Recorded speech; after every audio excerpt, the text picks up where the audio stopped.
Sa paanan ng isang luntiang kabundukan ay naroon ang isang payapang baryo na napapaligiran ng malalawak na bukirin at makakapal na kagubatan.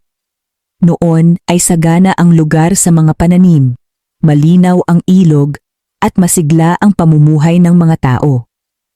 Ngunit nang lumipas ang maraming taon, unti-unting nagbago ang kapalaran ng baryo. Madalang nang umulan sa tamang panahon. Ang mga palay ay natutuyo bago pa man magbunga. Ang mga gulay ay nalalanta sa ilalim ng matinding sikat ng araw. Ang dating masayang pamilihan ay naging tahimik sapagkat kakaunti na lamang ang naipagbibiling ani ng mga magsasaka. Isa sa mga higit na nakaranas ng hirap ay ang dalagang nagngangalang Lira. Maaga niyang nawala ang kanyang mga magulang dahil sa isang matinding sakit na dumaan sa kanilang baryo, ilang taon na ang nakalipas. Simula noon, ay namuhay siyang mag-isa sa isang maliit na kubo na yari sa kawayan at kugon sa gilid ng kagubatan. Ang kubo ay luma na at may mga siwang ang dingding. Kapag umuulan ay tumutulo ang bubong. At kapag malakas ang hangin ay tila anumang oras ay maaaring matangay ang buong bahay. Sa kabila nito ay hindi kailanman nagreklamo si Lira. Tuwing madaling araw, bago pa sumikat ang araw, bumabangon na siya upang maglinis ng kanyang munting tahanan. Pagkatapos ay kumakain lamang siya ng kaunting kamote o saging kung mayroon. Kapag wala namang pagkain, umiinom na lamang siya ng tubig mula sa batis upang maibsan ang gutom. Pagkatapos nito ay isinasabit niya sa kanyang balikat ang lumang lubid at hinahawakan ang maliit na palakol na minana pa niya sa kanyang ama. Araw-araw siyang pumapasok sa kagubatan upang mamulot ng mga tuyong sanga at kahoy na maaari niyang ipagbili sa bayan. Hindi siya pumuputol ng mga buhay na puno. Itinuro noon ng kanyang ama na ang kagubatan ay tahanan ng maraming nilalang at dapat itong igalang.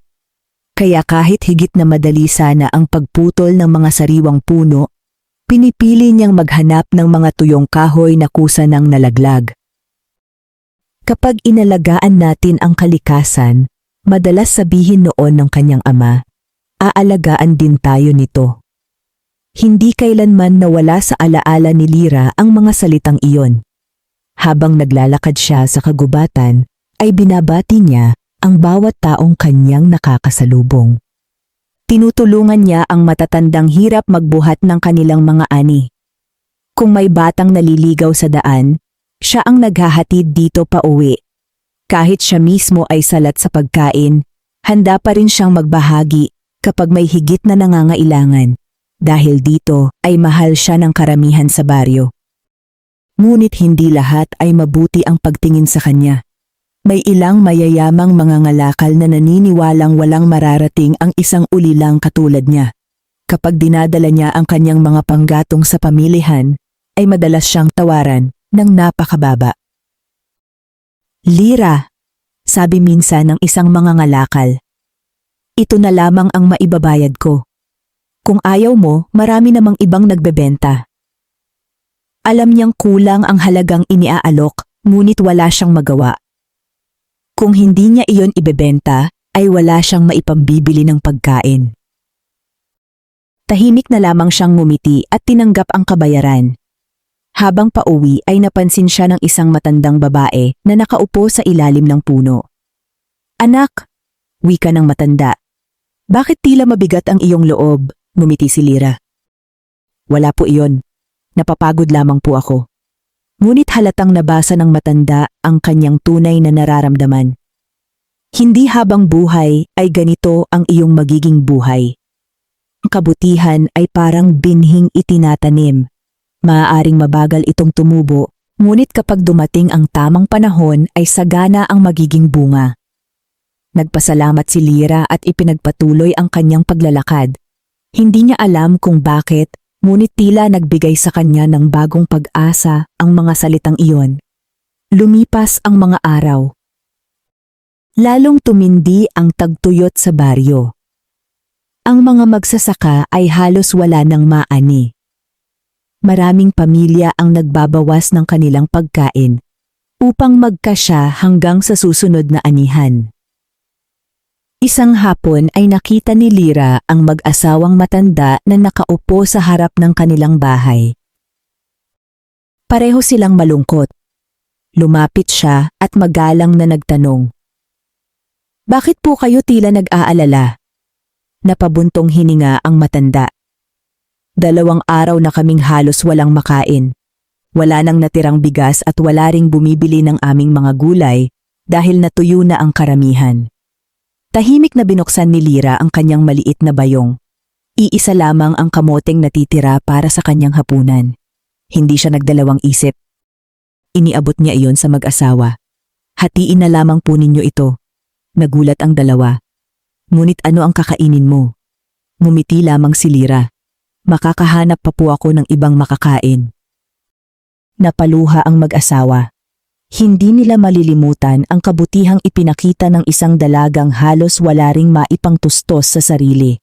Kinagabihan ay umuwi si Lyra sa kanyang kubo na walang dalang pagkain.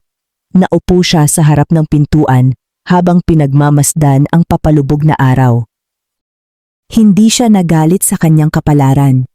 Sa halip ay tahimik siyang nanalangin. "Hindi ko po hinihiling na yumaman ako. Sana lamang ay dumating ang araw na wala nang magutom sa aming baryo." Matapos ang kanyang panalangin, ay pumasok siya sa kubo at maagang natulog. Kinabukasan ay muli siyang bumangon bago sumikat ang araw. Mas maaga kaysa dati siyang nagtungo sa kagubatan, sapagkat umaasa siyang makakakita ng mas maraming tuyong kahoy. Habang papalalim siya sa kagubatan, ay napansin niyang tila hindi niya iyon dating napupuntahan.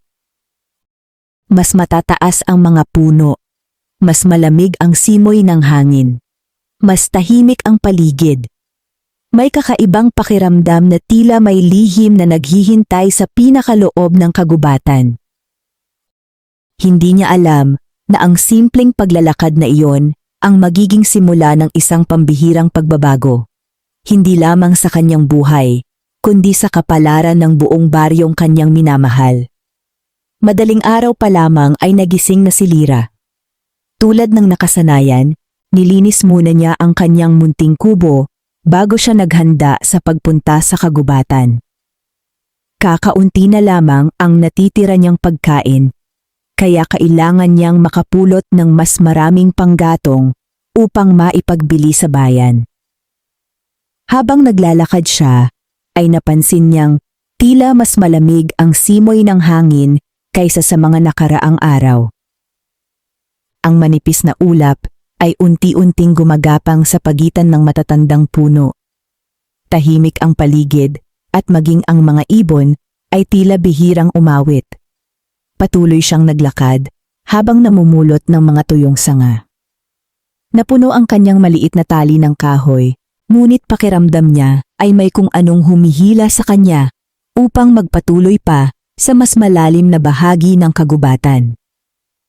Hindi pa siya kailanman nakarating sa lugar na iyon. Mas matatanda ang mga puno roon, ang kanilang mga ugat ay tila malalaking ahas na gumagapang sa lupa. Ang mga baging ay nakabitin mula sa matataas na sanga, at ang sinag ng araw ay bahagya lamang nakakapasok sa makapal na dahon. Habang maingat siyang naglalakad ay nakita niya ang isang maliit na batis na napakalinaw ng tubig. Kumislap ang liwanag ng araw sa ibabaw nito na tila may maliliit na bituin na lumulutang. Lumuhod siya upang uminom. Pagkatapos niyang uminom ay may napansin siyang kakaibang liwanag sa kabilang pampang. Noong una ay inakala niyang isang piraso lamang iyon ng salamin na tinamaan ng sikat ng araw. Ngunit habang tinititigan niya ay tila lalo itong kumikinang. Tumawid siya sa mababaw na bahagi ng batis. Dahan-dahan niyang inalis ang mga tuyong dahon na tumatakip sa pinagmumulan ng liwanag. Nakita niya ang isang lumang kahongyari sa kahoy. Bahagya na itong naaagnas dahil sa katagalan. Ngunit nananatiling buo ang takip nito. Maingat niya itong binuksan. Sa loob ay walang ginto, walang pilak, at wala ring mamahaling alahas. Iisa lamang ang laman nito. Isang lumang singsing na kulay pilak. Simple lamang ang anyo nito. Wala itong mamahaling bato. Ngunit habang hawak niya ito, ay tila may banayad na init na dumaloy sa kanyang palad. Pinagmasdan niya ang singsing. May nakaukit na mga simbolong hindi niya maintindihan. Hindi niya alam kung sino ang may-ari nito o kung paano ito napunta sa loob ng lumang kahon. Marahil ay may nawalan nito noon. Bulong niya sa sarili. Hindi niya agad isinuot ang singsing. Sa halip ay inisip niyang dalhin iyon sa punong baryo upang maipaalam kung may naghahanap sa may-ari. Habang isinasara niya ang kahon, ay biglang umihip ang malamig na hangin. Nagsimulang gumalaw ang mga dahon kahit wala namang malakas na bugso ng hangin. Unti-unting lumiwanag ang paligid. Napaatras si Lyra. Sa harap niya ay dahan-dahang nabuo ang anyo ng isang magandang babae na nakasuot ng puting kasuotan na tila hinabi mula sa sinag ng buwan. Mahaba ang kanyang buhok at ang kanyang mga mata ay kumikislap na parang mga bituin. Hindi nakaramdam ng takot si Lyra. Sa halip ay nakaramdam siya ng kakaibang kapanatagan. Tumingin sa kanya ang babae at banayad na ngumiti. Matagal na kitang hinihintay. Nagulat si Lyra. Ako po ba ang inyong tinutukoy? Tumango ang mahiwagang babae. Oo, maraming dumaan sa kagubatang ito sa loob ng napakahabang panahon. Marami ang nakakita sa kahong iyon, ngunit ang una nilang hinanap ay ang halaga ng maaaring maipagbili. Ikaw lamang ang nakaisip na hanapin ang tunay na may-ari. Napayuko si Lyra. Hindi po kasi tama ang mag-angkin ng bagay na hindi sa atin. Lalong lumawak ang ngiti ng babae. Ako ang nagbabantay sa kagubatang ito. Ang singsing na iyong natagpuan ay pag-aari ng aking lahi. Hindi makapaniwala si Lyra sa kanyang naririnig. Kung ganoon po ay ibinabalik ko na ito sa inyo. Iniabot niya ang singsing nang walang pag-aatubili. Ngunit hindi ito tinanggap ng babae. Ang pagsasauli mo rito ang siyang dahilan kung bakit ikaw ang napili. Naguguluhang tumingin si Lyra. Hindi ko po nauunawaan. Humakbang ang mahiwagang babae palapit sa kanya. Ang singsing na ito ay hindi ibinibigay sa pinakamayaman, sa pinakamakapangyarihan, o sa pinakamatalino. Ibinibigay lamang ito sa taong inuuna ang kapakanan ng iba kaysa sa sarili. Tahimik na nakinig si Lyra. Marami na ang nagtangkang angkinin ang kapangyarihan ng singsing. Ang iba ay humiling ng kayamanan. Ang iba ay humiling ng kapangyarihan. Ngunit sa bawat makasariling hiling ay nawawala ang bisa nito. Tumingin ang babae sa mga punong nakapaligid sa kanila. Ang tunay na kapangyarihan ng singsing ay hindi para sa kasakiman. Huminto siya sandali bago muling nagsalita. Makinig kang mabuti, Lyra. Mas lalo pang naging tahimik ang kagubatan. Matutupad lamang ng singsing ang mga hiling na nagmumula sa dalisay na puso. Ang bawat hiling ay dapat makabubuti hindi lamang sa iyo, kundi maging sa ibang tao. Napaisip si Lyra. Ibig po bang sabihin, kung hihilingin kong maging pinakamayaman sa aming baryo, hindi iyon matutupad? Umiling ang mahiwagang babae. Hindi. Kung hihilingin ko pong magkaroon ng napakaraming ginto, mabibigo ka.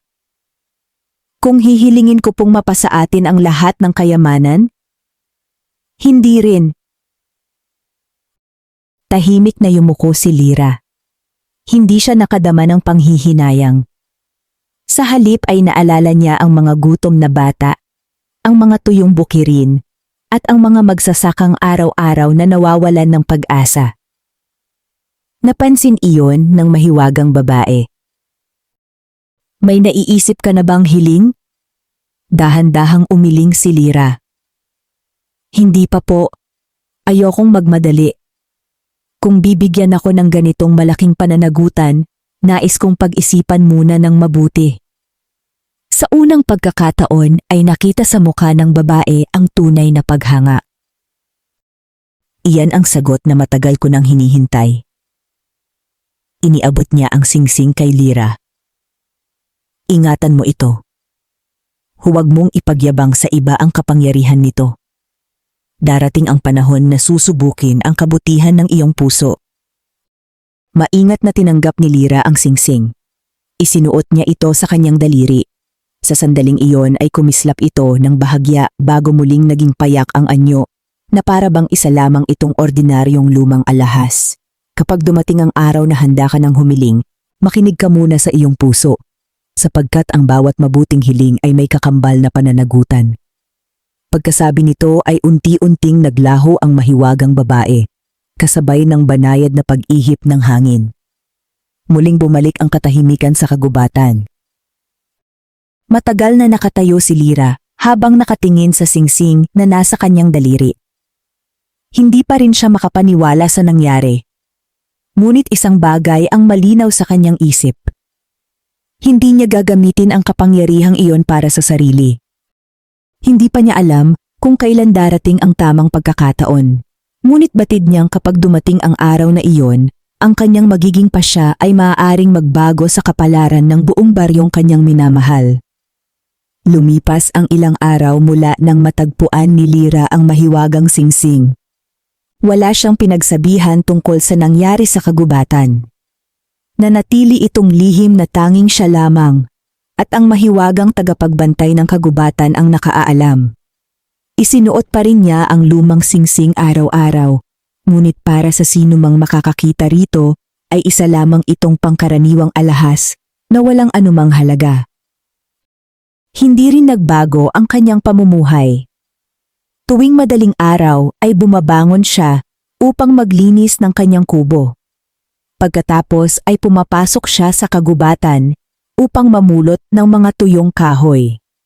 Kapag may pagkakataon ay tumutulong siya sa mga magsasakang nangangailangan ng karagdagang kamay sa bukirin. Minsan ay tinanong siya ng isang matandang magsasaka. Lira, bakit hindi ka napapagod sa pagtulong sa iba? Ikaw mismo ay kapos sa pagkain. Ngumiti lamang siya. Kapag sama-sama tayong nagtutulungan, mas magaan ang bawat pasanin. Napangiti rin ang matanda. Kung lahat lamang ng tao ay katulad mo, magiging mas maayos ang aming baryo. Ngunit habang lumilipas ang mga araw, ay lalo namang lumalala ang kalagayan ng buong pamayanan.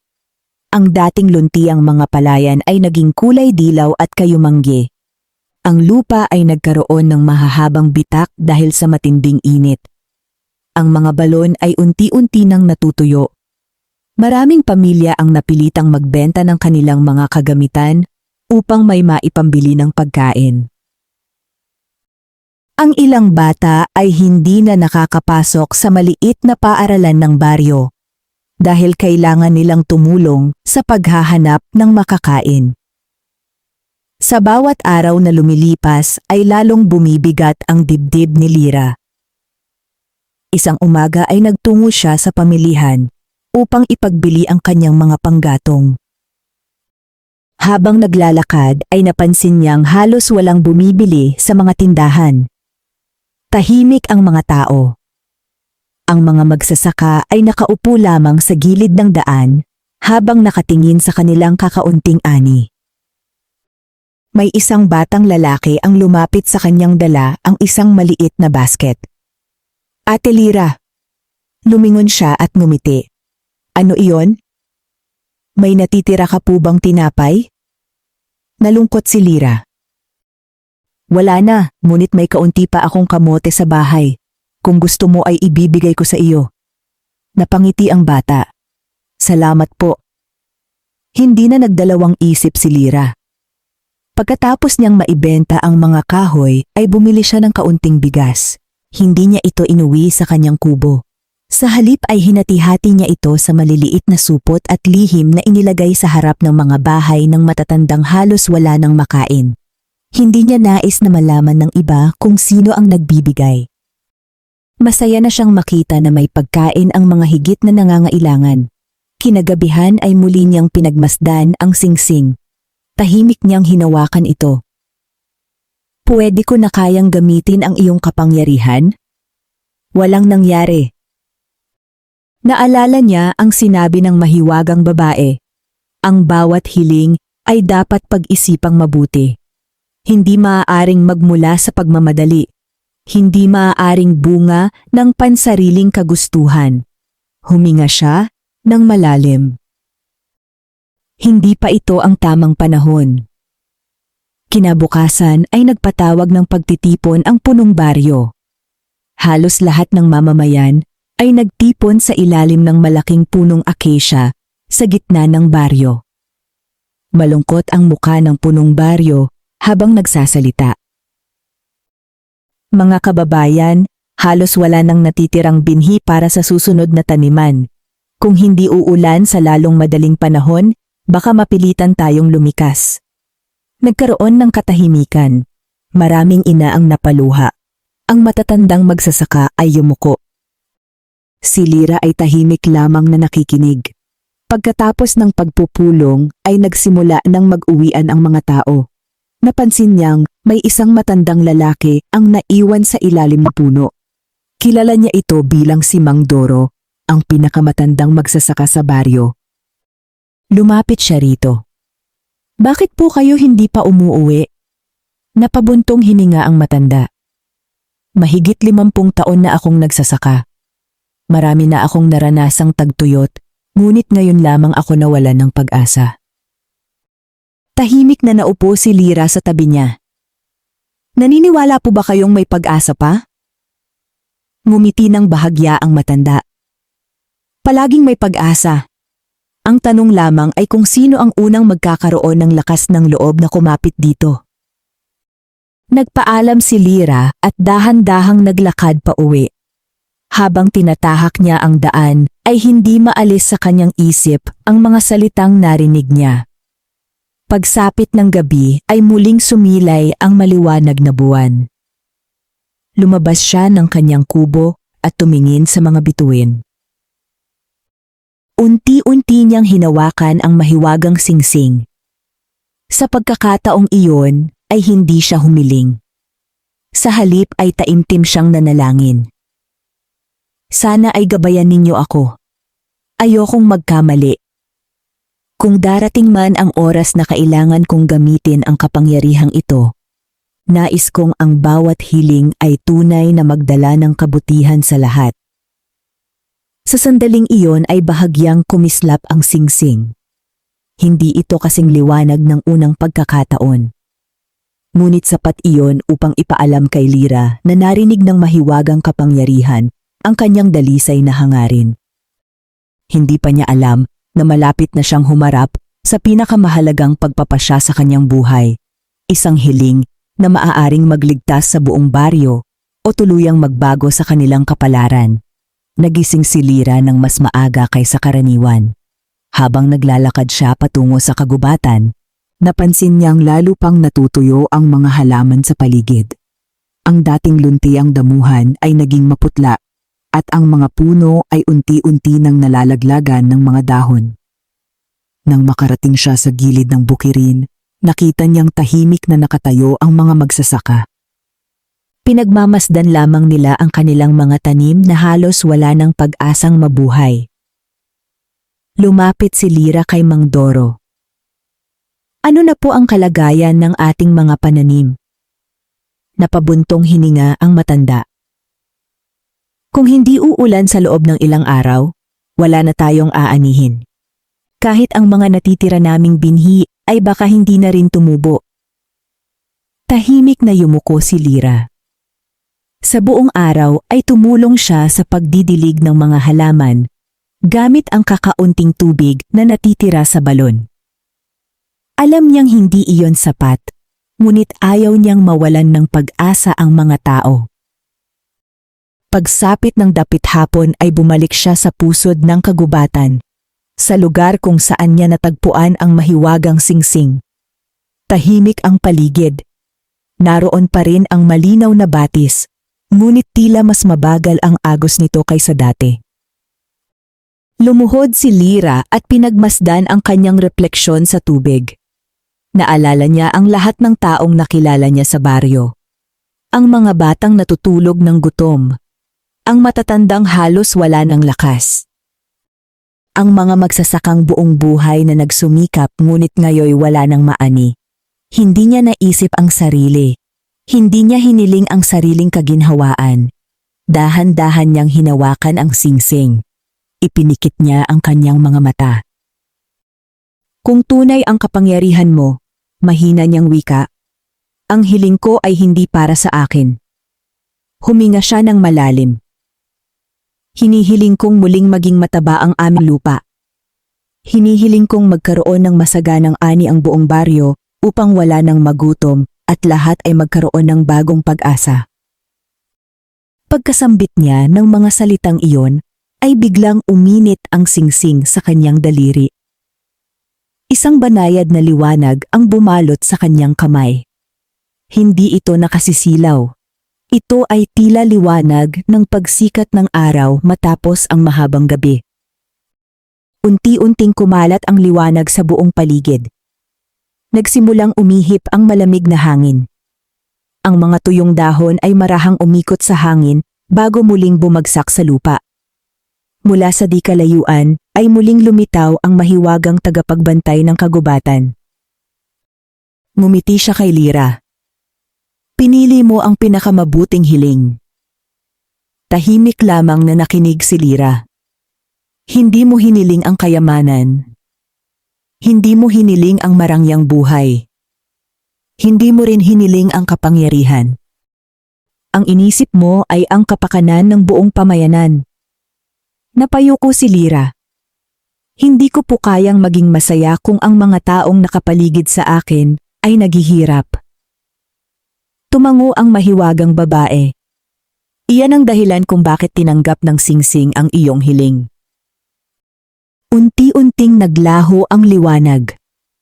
Bumalik ang katahimikan sa kagubatan.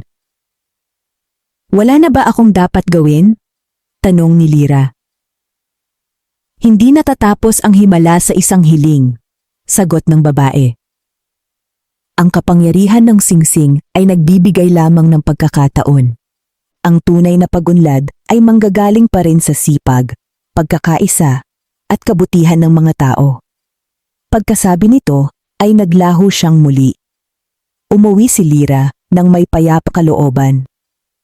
Kinabukasan, paggising pa lamang ng mga tao, napansin nilang nagbago ang panahon. Makakapal na ulap ang bumalot sa kalangitan. Makalipas ang ilang sandali ay nagsimulang bumuhos ang banayad na ulan. Hindi ito malakas na bagyo. Ito ay sapat lamang upang unti-unting mabasa ang tuyong lupa. Masayang lumabas ang mga tao sa kanilang mga bahay. Itinaas nila ang kanilang mga mukha habang tinatanggap ang malamig na patak ng ulan. Ang mga bata ay nagsimulang maglaro sa bakuran. Ang mga magsasaka ay nagmadaling pumunta sa kanilang bukirin. Sa mga sumunod na araw ay unti-unting naging luntian ang mga palayan.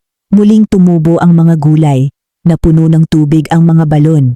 Maging ang mga punong matagal nang nalalanta ay nagsimulang magsibalik ang kanilang mga dahon. Hindi makapaniwala ang buong baryo sa bilis ng pagbabago. Tinawag nila itong isang dakilang biyaya. Ngunit si Lyra ay nanatiling tahimik. Hindi niya sinabi kahit kanino ang tungkol sa mahiwagang singsing. Naniniwala siyang ang tunay na kabutihan ay hindi kailangang ipagmalaki. Habang pinagmamasdan niya ang muling pag-usbong ng buhay sa kanilang baryo, Hindi niya namalayang may isang pares ng mga matang lihim na nagmamasid sa kanya mula sa malayo. May isang taong nagsimulang maghinala na may kakaibang hiwagang nakapaligid sa simpleng dalagang namumulot lamang ng kahoy. Lumipas ang ilang linggo matapos ang pagdating ng ulan. Ang dating tuyong bukirin ay muli nang nabalot ng luntiang mga pananim.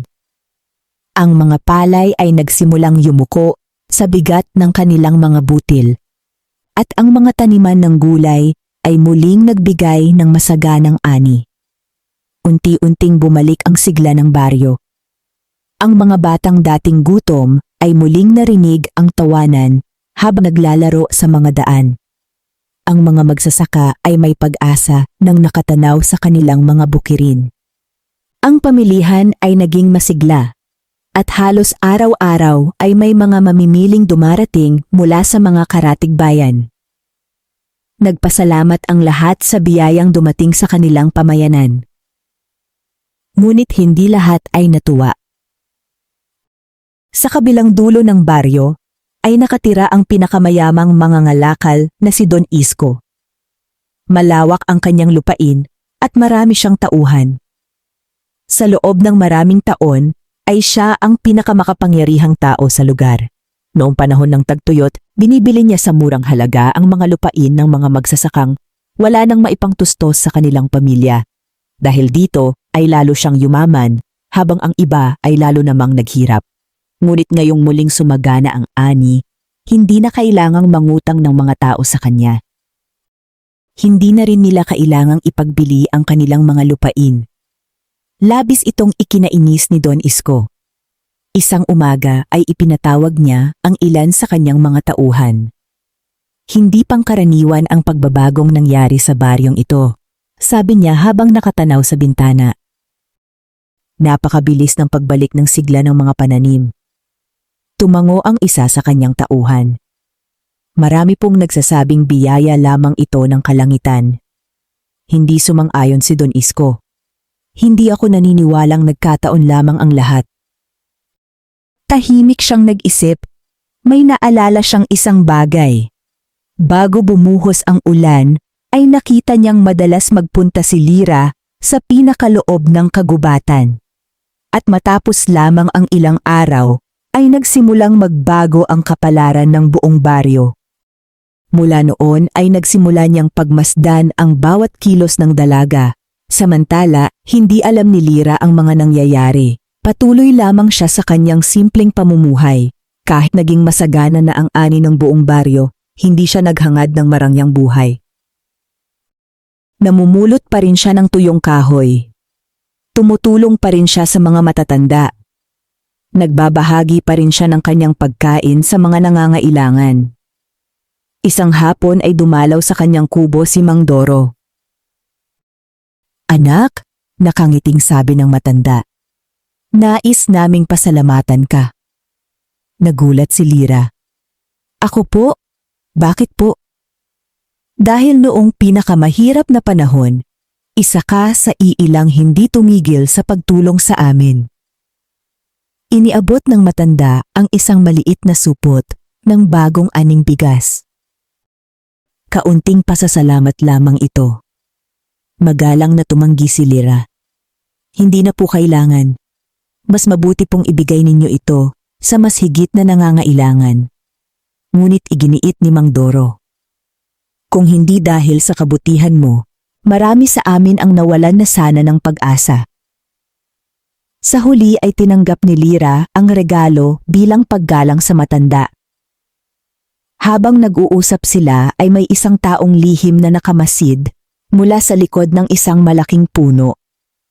Isa ito sa mga tauhan ni Don Isko. Nang makaalis si Mang Doro, ay dali-dali itong bumalik sa kanyang amo. "Ginoo," sabi ng tauhan. Tila mahal ng buong baryo si Lira. "Nakikita ko." Malamig na tugon ni Don Isko. Patuloy pa rin po siyang pumupunta sa kagubatan. Tahimik na napangiti ang mga ngalakal. "Kung gayon, sundan ninyo siya. Huwag kayong magpapahalata. Alamin ninyo kung ano ang itinatago niya. Kinabukasan ay muli nagtungo si Lyra sa kagubatan upang mamulot ng tuyong kahoy. Hindi niya namalayang may 2 taong maingat na sumusunod sa kanya sa malayo. Narating niya ang batis, kung saan niya natagpuan noon ang mahiwagang singsing. Tahimik siyang naupo sa ilalim ng isang malaking puno. Pinagmasdan niya ang malinaw na tubig habang nagpapasalamat sa lahat ng biyayang natanggap ng kanilang baryo. Hindi niya napansing may 2 pares ng matang nakasilip mula sa makapal na mga halaman.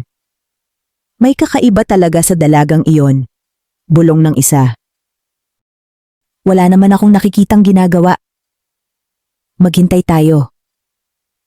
Makalipas ang ilang sandali ay tumayo na si Lyra at nagsimulang mamulot ng mga tuyong sanga. Nang makaalis siya ay agad na lumabas ang 2 tauhan. Sinuyod nila ang buong paligid. Hinukay nila ang lupa. Sinilip nila ang bawat bato at puno. Ngunit wala silang natagpuang anumang kakaiba. Pagbalik nila kay Don Isko ay ibinalita nila ang lahat. Wala po kaming nakita. Ngunit hindi naniwala ang mayamang mangangalakal. Hindi maaaring wala. May lihim ang dalagang iyon. At kapag nalaman ko kung ano iyon, huminto siya sandali habang nakatanaw sa malayong kagubatan. Magiging akin ang kapangyarihang nagdala ng kasaganaan sa baryong ito.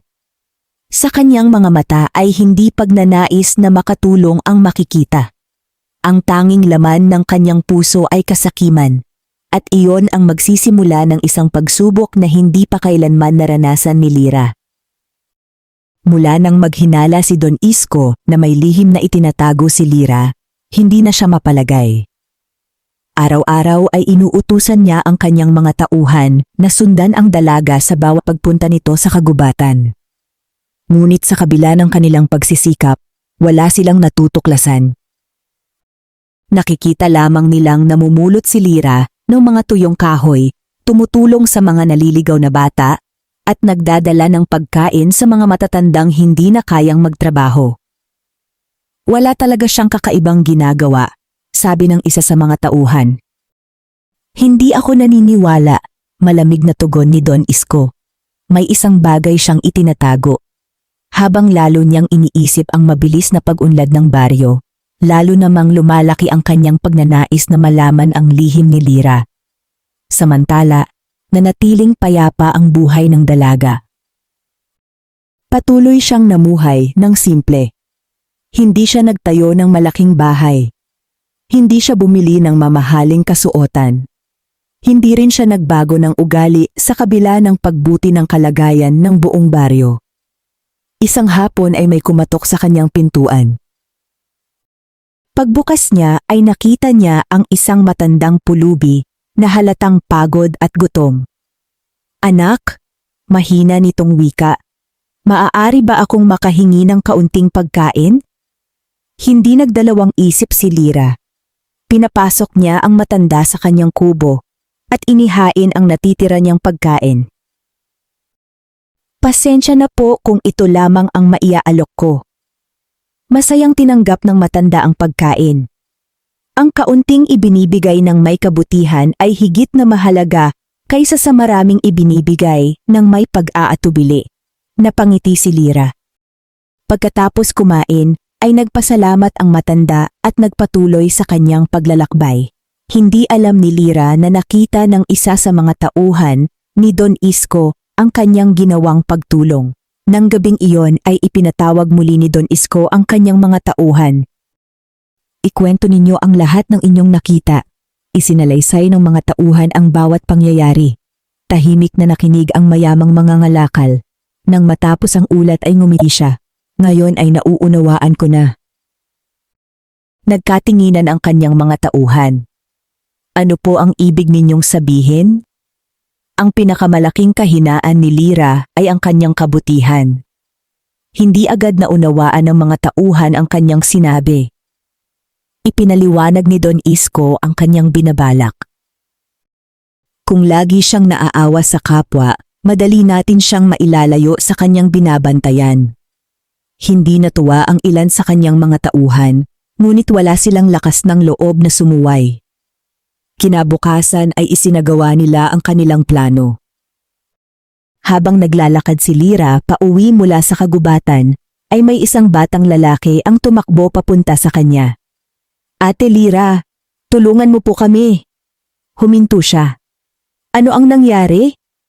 "May matandang nasugatan sa may tulay." Hindi na nag-atubili si Lyra. Mabilis siyang sumunod sa bata. Pagdating nila sa tulay ay wala siyang nakitang sinumang nasugatan. Nagulat siya. Wala namang tao rito. Biglang tumakbo palayo ang bata. "Lolo, patawad po." Mahina nitong bulong bago tuluyang nawala sa kanyang paningin. Nagtaka si Lyra ngunit hindi siya nagalit. Habang naglalakad siya pabalik ay napansin niyang tila may mga bakas ng paa sa daang papunta sa kanyang kubo. Mabilis siyang umuwi. Pagdating niya ay bahagyang nakabukas ang kanyang pintuan. Hindi iyon ang iniwan niyang ayos. Dahan-dahan siyang pumasok. Magulo ang loob ng kubo. Ang kanyang mga gamit ay nakakalat. Binuksan ang maliit niyang baul. Sinilip maging ang mga sisidlan ng pagkain. Ngunit walang nawawala. Tahimik na naupo si Lyra. Hindi niya kailangang hulaan kung ano ang hinahanap ng pumasok. May naghahanap ng isang bagay na hindi nila nakita. Maingat niyang hinawakan ang singsing na nakasuot pa rin sa kanyang daliri. Hindi niya ito kailanman inaalis. Sa sandaling iyon ay naalala niya ang babala ng mahiwagang tagapagbantay ng kagubatan. Darating ang panahon na susubukin ang kabutihan ng iyong puso. Ngayon ay nagsisimula na niyang maunawaan ang kahulugan ng mga salitang iyon. Kinagabihan ay nagtungo siyang muli sa batis sa pusod ng kagubatan. Tahimik niyang pinagmasdan ang malinaw na tubig. Hindi nagtagal ay muling lumitaw ang mahiwagang tagapagbantay.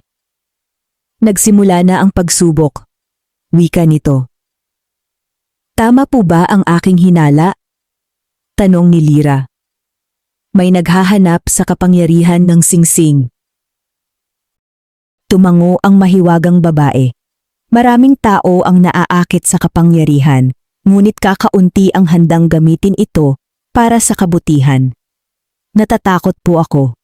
"Normal lamang ang matakot," sagot ng tagapagbantay. "Ngunit huwag mong hayaang manaig ang takot kaysa sa kabutihan."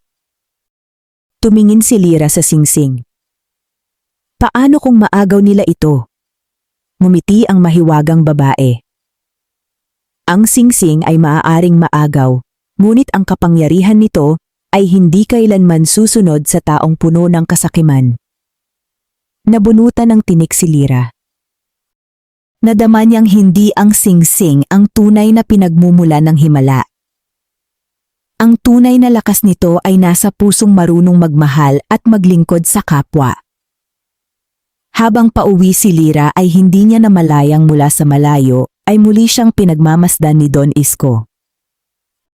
Sa pagkakataong ito, nakita niyang bahagyang kumislap ang lumang singsing sa daliri ng dalaga nang tamaan ito ng liwanag ng buwan. At sa unang pagkakataon, nakatitiyak siya na iyon ang bagay na matagal na niyang hinahanap. Mula sa gabing iyon, iisa na lamang ang nasa isip ni Don Isko. Kailangan niyang makuha ang mahiwagang singsing, anumang kapalit. Hindi nakatulog si Don Isko nang gabing makita niyang kumislap ang lumang singsing sa daliri ni Lyra. Habang nakatanaw siya sa madilim na kalangitan mula sa kanyang malaking bahay, lalo niyang pinaniwalaan ang sarili na ang maliit na alahas na iyon ang pinagmumulan ng kasaganahang dumating sa baryo.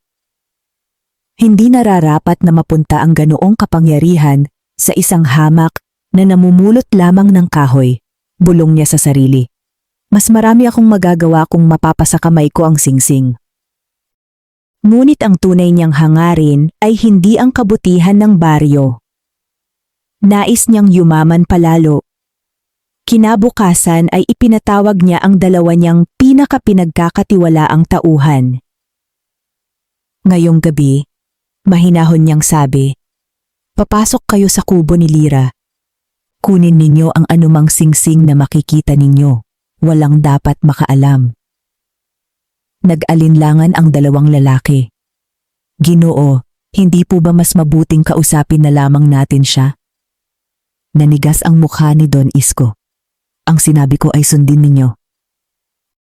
Wala nang nagawa ang dalawa kundi tumango.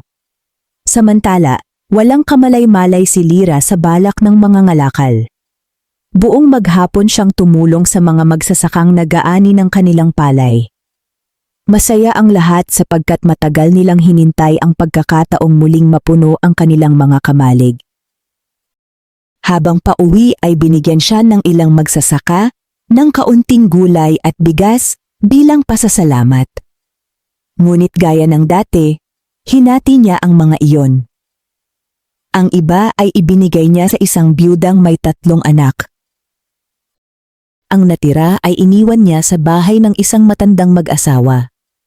Nang dumating ang gabi ay maagang nagpahinga si Lyra. Tahimik ang buong baryo.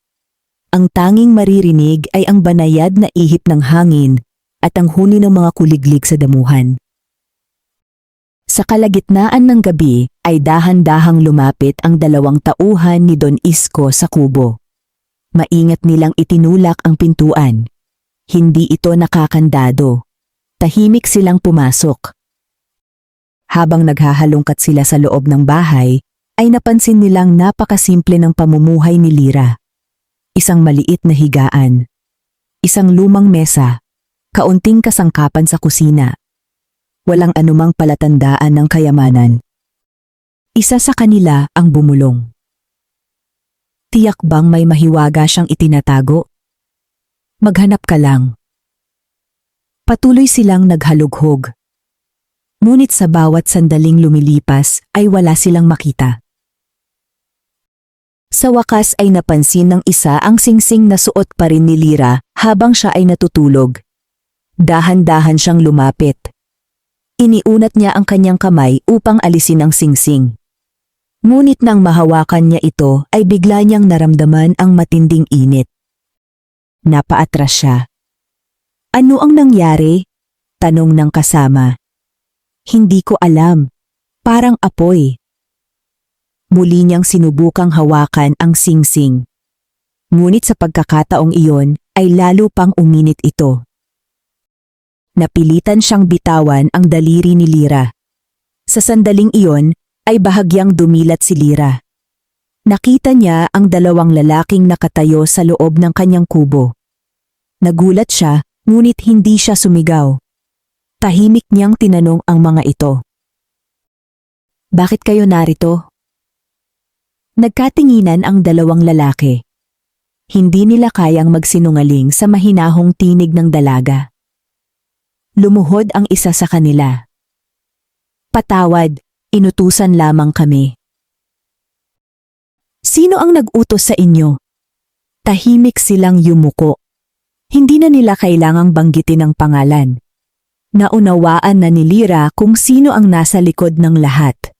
Sa halip na magalit ay nagsalita siya ng mahinahon. "Umuwi na kayo!" Parehong nagulat ang 2 lalaki. "Hindi mo kami isusumbong?" Umiling si Lyra. "Kung pagsisisihan ninyo ang inyong ginawa, sapat na iyon para sa akin." Napuno ng hiya ang 2. Tahimik silang lumabas ng kubo at agad na umalis. Kinabukasan ay bumalik sila kay Don Isko. "Nakuha ba ninyo ang singsing?" Agad niyang tanong. Umiling ang mga tauhan. "Hindi po." "Bakit?" "Hindi namin maalis." Lalong nagsalubong ang kilay ni Don Isko. "Mga inutil. Hindi po namin maipaliwanag. Tuwing hahawakan namin ang singsing ay parang nagiging apoy ito." Hindi naniwala si Don Isko. Inakala niyang gumagawa lamang ng dahilan ang kanyang mga tauhan. "Kung hindi ninyo kaya, ako mismo ang kukuha." Samantala si Lyra ay muling nagtungo sa pusod ng kagubatan.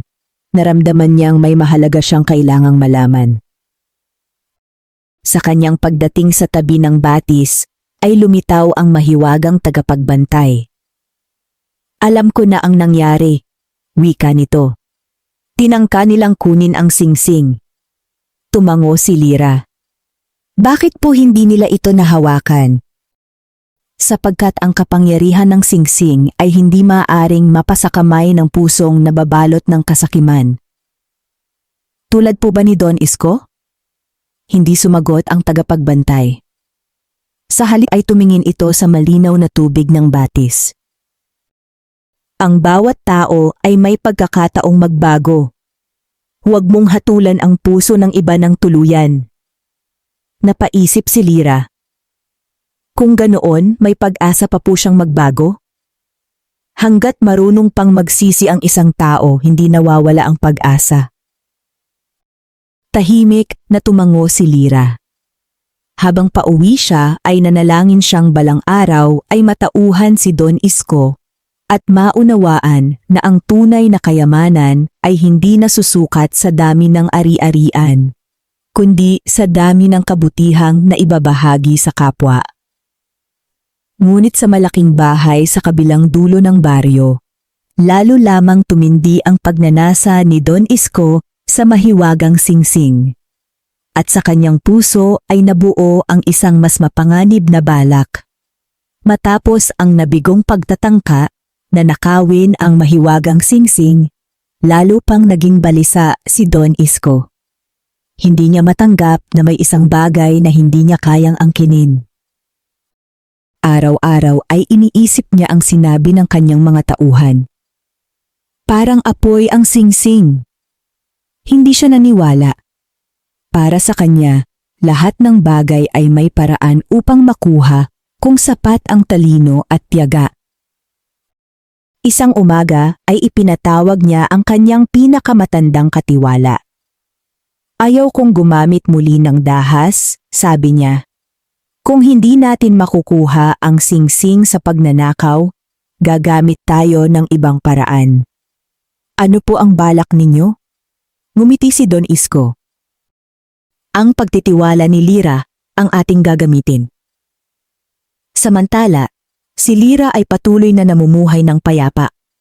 Hindi niya hinayaang baguhin ng mga nangyari ang kanyang mabuting pakikitungo sa kapwa. Sa araw na iyon ay tumulong siya sa pag-aani ng palay ng isang pamilyang kapos sa manggagawa. Pagkatapos ay dumalaw siya sa bahay ng isang matandang may sakit upang dalhan ito ng pagkain. Pag-uwi niya ay may isang lalaking naghihintay sa labas ng kanyang kubo. Simple lamang ang kasuotan nito at tila pagod na pagod sa paglalakbay. Magalang itong yumuko. Ikaw ba si Lyra? Opo. Nakarating sa aming bayan ang balitang matulungin ka. Humihingi sana ako ng tulong. Ano po ang maitutulong ko? Ang aking anak ay malubhang may sakit. Wala akong mahinga ng tulong. Hindi nagdalawang isip si Lyra. Ipasyal ninyo ako roon. Hindi niya alam na ang lalaki ay isa sa mga tauhan ni Don Isko na nagkunwaring isang mahirap na manlalakbay. Habang naglalakad sila ay napansin ni Lyra na papalayo sila sa mga bahay. Hindi ba malayo ang inyong tahanan? Nasa kabilang bahagi lamang ng kagubatan. Patuloy silang naglakad. Ngunit habang tumatagal ay lalo lamang silang pumapasok sa masukal na bahagi ng gubat. Nagsimulang magduda si Lyra. Huminto siya. Hindi ito ang daang alam ko. Hindi agad sumagot ang lalaki. Sa halip ay napabuntong hininga ito. Patawad. Bakit? Inutusan lamang ako. Biglang lumabas mula sa likod ng mga puno ang ilan pang tauhan ni Don Isko. Kasama nila ang mayamang mga ngalakal. Tahimik na lumapit si Don Isko. Lyra. Hindi nagsalita ang dalaga. Wala akong balak na saktan ka. Ano po ang kailangan ninyo? Tumitig siya sa kamay ni Lyra. Ang singsing. Natahimik si Lyra. Alam kong hindi pangkaraniwan ang alahas na iyan. Isa lamang itong lumang singsing. Huwag mo akong linlangin. humakbang pa si Don Isko. Nakita ko kung paano nagbago ang baryo. Nakikita ko ring lagi mo itong suot. Mahinahon siyang tumingin kay Lira. Ibigay mo sa akin ang singsing. Umiling ang dalaga. Hindi ko ito maaaring ibigay. Magkano ang gusto mo? Tahimik lamang si Lira. Kung gusto mo ng malaking bahay, ibibigay ko. Wala pa ring sagot. Kung gusto mo ng malawak na lupain, ibibigay ko rin. Nanatiling kalmado si Lira. Ang singsing ay hindi ipinagbibili. Nagsimulang mawalan ng pasensya si Don Isko. Kung gayon ay kukunin ko. Iniabot niya ang kanyang kamay upang hablutin ang singsing. Ngunit sa mismong sandaling mahawakan niya ito, ay isang matinding init ang dumaloy sa kanyang palad. Napasigaw siya at mabilis na umurong. Namula ang kanyang kamay na tila napaso. Hindi makapaniwala ang kanyang mga tauhan. Muling sinubukan ni Don Isko. Ngunit mas matindi pa ang init na kanyang naramdaman. Napaluhod siya sa lupa habang hawak ang kanyang kamay. Tahimik na nagsalita si Lira. Huwag na po ninyo itong pilitin. Lumingon sa kanya si Don Isko. Bakit? Dahil ang kapangyarihang hinahanap ninyo ay hindi maaaring mapasa inyo sa pamamagitan ng kasakiman. Natahimik ang lahat. Sa sandaling iyon ay umihip ang malamig na hangin. Nagliwanag ng bahagya ang paligid. Bagamat walang ibang nakakita, naramdaman ni Lira ang presensya ng mahiwagang tagapagbantay ng kagubatan. Para bang may nagsasabing manatili siyang matatag. Unti-unting tumayo si Don Isko. Hindi na siya nagsalita. Tumalikod siya at naglakad palayo. Sumunod ang kanyang mga tauhan. Habang sila ay naglalakad, napansin nilang tahimik ang kanilang amo. Wala na ang dating kumpiyansa sa kanyang mukha. Hindi niya maunawaan kung bakit nabigo ang lahat ng kanyang plano. Samantala, si Lira ay nanatiling nakatayo sa gitna ng kagubatan. Hindi siya nagalak sa kabiguan ni Don Isko. Sa halip ay ipinanalangin niyang balang araw ay mapawi ang kasakiman sa puso nito. Sapagkat alam niyang ang pinakamalaking himala ay hindi ang kapangyarihan ng isang mahiwagang singsing. Ang pinakamahalagang himala ay ang pagbabagong nagmumula sa puso ng isang tao. Lumipas ang ilang araw matapos ang nangyari sa kagubatan. Tahimik na bumalik si Don Isko sa kanyang malaking bahay, ngunit hindi na siya mapakali. Sa tuwing titingnan niya ang kanyang mga kamalig na puno ng palay at ang kanyang malalawak na lupain, hindi na niya maramdaman ang dating kasiyahan. Paulit-ulit na bumabalik sa kanyang isip ang mga sinabi ni Lira. Ang kapangyarihang hinahanap ninyo ay hindi maaaring mapasa inyo sa pamamagitan ng kasakiman.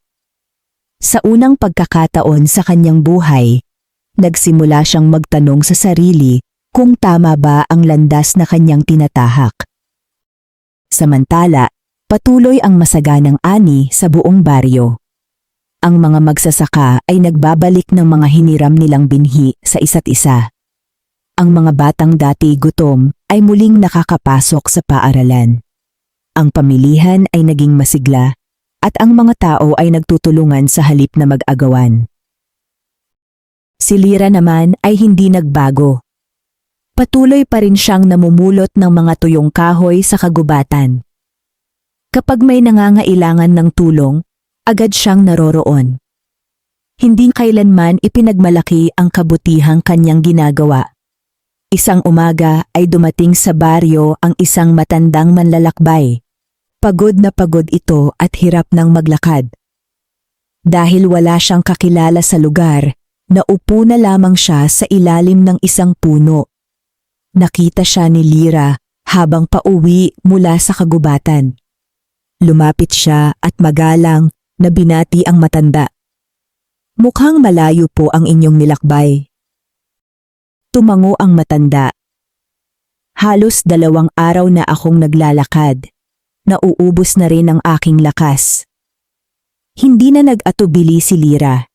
Inalalayan niya ang matanda hanggang sa kanyang kubo. Pinaghanda niya ito ng mainit na pagkain at pinainom ng sariwang tubig mula sa batis. Habang kumakain ang matanda, ay napansin niyang halos wala ring natirang pagkain si Lira. "Anak," sabi ng matanda, "bakit mo ibinibigay ang pagkain mo sa akin?"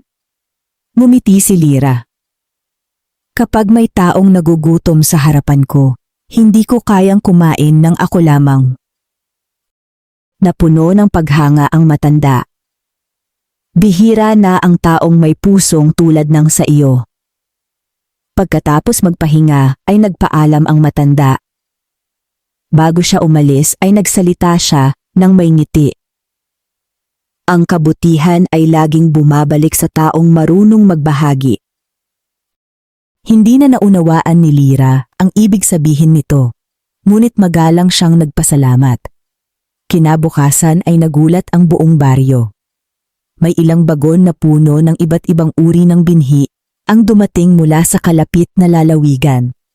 Kasama nito ang liham mula sa matandang manlalakbay. Isinulat niya na siya pala ang namamahala sa isang malaking samahan ng mga magsasaka. Bilang pasasalamat sa kabutihang ipinakita ni Lira, nagpadala siya ng mga piling binhi upang lalo pang umunlad ang buong baryo. Masayang tinanggap ng mga tao ang biyayang iyon. Marami ang nagtaka kung bakit tila sunod-sunod ang mabubuting pangyayaring dumarating sa kanilang pamayanan. Ngunit si Lira ay tahimik lamang. Alam niyang ang kabutihan ay hindi ginagawa upang makatanggap ng kapalit. Sa kabilang dako ng baryo ay nalaman ni Don Isko ang balitang iyon. Natahimik siya. Naalala niyang sa loob ng maraming taon ay wala siyang tinulungang walang hinihinging kapalit. Unti-unti niyang napagtanto na ang paggalang at pagmamahal ng mga tao ay hindi nabibili ng kayamanan. Nakukuha lamang ito sa pamamagitan ng kabutihan. Kinagabihan ay nagtungo si Lira sa pusod ng kagubatan. Tahimik niyang pinagmasdan ang malinaw na batis. Muling lumitaw ang mahiwagang tagapagbantay. Unti-unti nang natututo ang isang pusong matagal na nabalot ng kasakiman. Wika nito. "Si Don Isko po ba ang tinutukoy ninyo?" Tumango ang mahiwagang babae. Ang bawat tao ay may pagkakataong magbago. Ngunit nasa kanya ang pasya kung tatanggapin niya ang aral. Tahimik na tumango si Lira. Nais niyang magbago si Don Isko, hindi dahil sa galit o paghihiganti, kundi dahil naniniwala siyang mas magiging masaya ang buong baryo kung ang bawat isa ay pipili ng kabutihan. Habang papalabas siya ng kagubatan, hindi niya alam na si Don Isko ay naghihintay sa kanya sa may daan. Sa pagkakataong ito, wala siyang kasamang mga tauhan. At sa unang pagkakataon, wala ring galit na makikita sa kanyang mga mata. May isang mahalagang pag-uusap na magbabago sa kanilang kapalaran. Tahimik na naglalakad si Lira pauwi mula sa kagubatan nang makita niya si Don Isko na naghihintay sa gilid ng daan. Wala itong kasamang mga tauhan. Hindi rin tulad ng dati ang kanyang anyo. Nakayuko siya at tila mabigat ang dinadala ng kanyang kalooban. Huminto si Lira sa tapat niya. "Magandang hapon po." Dahan-dahang tumingin si Don Isko sa kanya. Sa unang pagkakataon ay wala siyang ipinakitang pagmamataas. "Lira," mahina niyang wika. "Maaari ba kitang makausap?" Tumango ang dalaga. Tahimik silang naupo sa ilalim ng isang malaking puno. Ilang sandali silang kapwa hindi nagsalita. Sa wakas ay nagsalita si Don Isko. "Humihingi ako ng tawad." Nagulat si Lira. "Sinubukan kong nakawin ang iyong singsing. Nilinlang kita. Ginamit ko ang aking mga tauhan upang makuha ang bagay na hindi ko pag-aari." Napayuko siya. Ngunit sa bawat pagkakataon ay nabigo ako. Tahimik lamang na nakinig si Lira. Sa una ay inisip kong malas lamang iyon. Ngunit habang lumilipas ang mga araw, naunawaan kong hindi ang singsing ang hindi ko makuha. Tumingin siya kay Lira. Ang hindi ko makuha ay ang pusong katulad ng sa iyo, na tahimik ang dalaga. Habang lalo akong naghahangad ng kayamanan, lalo akong naging malungkot. Ikaw naman kahit kakaunti ang mayroon ka noon, palagi kang masaya. Napabuntong hininga si Don Isko. Ngayon ko lamang naunawaan na ang tunay na kayamanan ay wala sa dami ng salapi o lupain. Doon ito sa kabutihang naiiwan sa puso ng ibang tao. Ngumiti si Lira. Hindi pa huli ang lahat. Tumingin sa kanya si Don Isko. Sa tingin mo ba ay maaari pa ako magbago? Naniniwala akong kaya ng bawat taong piliing gumawa ng mabuti. Matagal na nanahimik ang mayamang mga ngalakal. Pagkatapos ay tumayo siya. Kung ganoon, magsisimula ako ngayon. Kinabukasan ay nagulat ang buong baryo. Ipinatawag ni Don Isko ang lahat ng mga magsasaka. Nagtipon sila sa gitna ng baryo habang nagtataka kung ano ang kanyang sasabihin. Humarap siya sa kanila ng buong kababaang loob. Mga kababayan, sabi niya, marami akong nagawang mali. Marami sa inyo ang pinahirapan ko noong panahon ng tagtuyot. Humihingi ako ng inyong kapatawaran. Nagkatinginan ang mga tao. Hindi nila inaasahan ang kanilang narinig. Nagpatuloy si Don Isko. Ang mga lupang binili ko sa murang halaga mula sa mga nawalan ng pag-asa ay ibabalik ko sa kanilang tunay na may-ari. Nagulat ang lahat. Hindi pa siya natapos. Maglalaan din ako ng bahagi ng aking ani upang magkaroon ng imbakan ng pagkain ang ating baryo. Sa ganitong paraan, kung dumating man ang panahon ng tagtuyot, wala nang magugutom. Unti-unting napuno ng luha ang mga mata ng maraming magsasaka. Lumapit si Mang Doro. Hindi madali ang pag-amin sa sariling pagkakamali. Salamat sa iyong pagbabagong loob. Isa-isang lumapit ang mga tao kay Don Isko. Marami ang nagpatawad. Marami rin ang nagpasalamat. Mula noon ay naging mas maunlad pa ang baryo. Nagtulungan ang lahat sa pagtatanim. Nagkaroon sila ng malaking kamalig para sa mga panahong kapos ang ani. Wala nang batang natutulog na gutom. Wala nang matandang pinababayaan. Ang bawat isa ay natutong magbahagi ayon sa kanilang kakayahan. Isang hapon ay nagtungo muli si Lira sa pusod ng kagubatan. Tahimik niyang pinagmasdan ang malinaw na batis. Muling lumitaw ang mahiwagang tagapagbantay. Natupad mo ang iyong tungkulin. Ngumiti si Lira. Hindi ko po iyon nagawa ng mag-isa. Tama ka. Ang himala ay nagsimula sa isang mabuting hiling. Ngunit lumago ito dahil pinili ng mga tao ang kabutihan. Dahan-dahang hinubad ni Lira ang mahiwagang singsing. Ibabalik ko na po ito. Ngunit ngumiti ang tagapagbantay. Hindi na ito sa akin. Napatunayan mong karapat-dapat kang maging tagapag-ingat nito. Umiling si Lira. Mas gusto kong manatili itong lihim. Kung darating ang araw na may isang taong tunay na nangangailangan at may pusong handang maglingkod sa kapwa, nais kong siya naman ang makinabang sa biyayang ito. Masayang tumango ang mahiwagang tagapagbantay. Iyan ang pinakamabuting pasya. Dahan-dahang kinuha niya ang singsing. Sa isang kisap mata ay naglaho ito sa kanyang mga kamay. Walang mawawala sa kapangyarihan nito. Hihintayin lamang nito ang susunod na taong may pusong dalisay. Unti-unting naglaho ang mahiwagang tagapagbantay, kasabay ng banayad na pag-ihip ng hangin. Tahimik na umuwi si Lira. nagpatuloy siya sa kanyang simpleng pamumuhay. Patuloy siyang namulot ng mga tuyong kahoy. Patuloy siyang tumulong sa mga nangangailangan. At kahit wala na sa kanya ang mahiwagang singsing, nanatili ang pinakamahalaga kapangyarihang taglay niya, ang kanyang mabuting puso. Lumipas ang maraming taon. Ang kwento tungkol sa isang ulilang dalagang naghangad ng kasaganaan para sa buong baryo ay naging alamat na isinasalaysay sa bawat salinlahi. Ngunit ang higit na tumatak sa puso ng mga tao ay hindi ang hiwaga ng isang lumang singsing, kundi ang katotohanang ang pinakamakapangyarihang himala sa mundo ay ang kabutihang kusang ibinibigay sa kapwa nang walang hinihintay na kapalit. Wakas.